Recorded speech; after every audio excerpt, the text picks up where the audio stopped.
Yeah, what's going on, ladies and gents? Welcome back to the channel. Today I'm going to be talking about a viral TikTok about a TikToker who claims that her employer denied her 2 weeks notice. A TikToker claimed in a viral video that her job refused her 2 weeks notice because her service was still needed by them. In the clip, which amassed over 80,000 views, the user appears slightly confused, drinking in front of a mirror along with an on-screen text that reads, "When I put my 2 weeks in at a job and got rejected because I was still needed." User came to a compromise with her job, saying in a comment on the video that they agreed to keep working there on reduced hours because they liked the job. In the caption of the TikTok, the user added, "Now I have 3 jobs and still trying to make ends meet." Imagine giving your job a 2 weeks notice and your boss says to you, "Nah, son, I disagree." I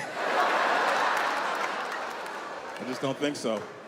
Guys, it's called a 2 weeks notice, not a 2 weeks request. Jesus Christ, girl, like grow a fucking backbone. In response to her TikTok, a number of users in the comments debated about her situation, with some suggesting how she should handle it. Others questioned whether her employer was even allowed to refuse notice in this way. The answer to that is no, your employer cannot refuse notice. Actually, you are not required to give a 2 weeks notice. Employment relationships are presumed to be at will in all US states except Montana. At will means that an employer can terminate an employee at any time for any reason except an illegal one. For example, race, skin color, religion, gender, sexual orientation. Those are illegal reasons. Or your employer cannot fire you for no reason without incurring legal liability, which means they can't fire you for no reason. They simply can't fire you for no reason. They have to give a reason why. At the same time, an employee is free to leave a job at any time for any or no reason with no adverse legal consequences. At will also means that an employer can change the terms of the employment relationship with no notice and no consequences. For example, an employee can alter wages,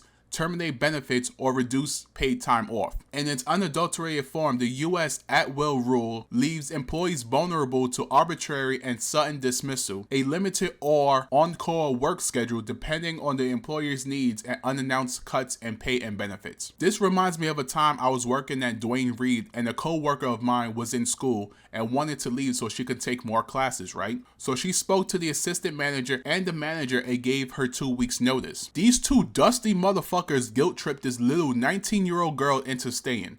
I got so upset about it, I had to go big bro mode on her. I told her, you basically let your toxic ass boyfriend emotionally manipulate you into staying in a toxic ass relationship that you no longer want to stay in. The manager saw me say this to her and did nothing while she stood there looking shocked as if I'm speaking blasphemy. The manager didn't do shit, he was afraid of me. But anyway, a 2 weeks notice is just common courtesy. It's like saying thank you when someone opens the door for you. It's just giving your employer a heads up when you leave the motherfucker and don't come back. I wish we could normalize giving 2 weeks notice in relationships. Think about it. If you give your significant other a 2 week notice, you give them and yourself a head start on grieving, coping, doing things by yourself, reminding yourself of who you are, return to things that you love doing but your significant other did not like doing, identify what you like and didn't like in the relationship. It's something to think about. Let me know in the comments below. Be sure to give a like, subscribe to the channel. This has been your boy Mr. Gaming Flex, top 5, dead or alive, swear to God, you know the vibes, back in your face from cyberspace. And remember, men twerk when doing missionary. Until next time.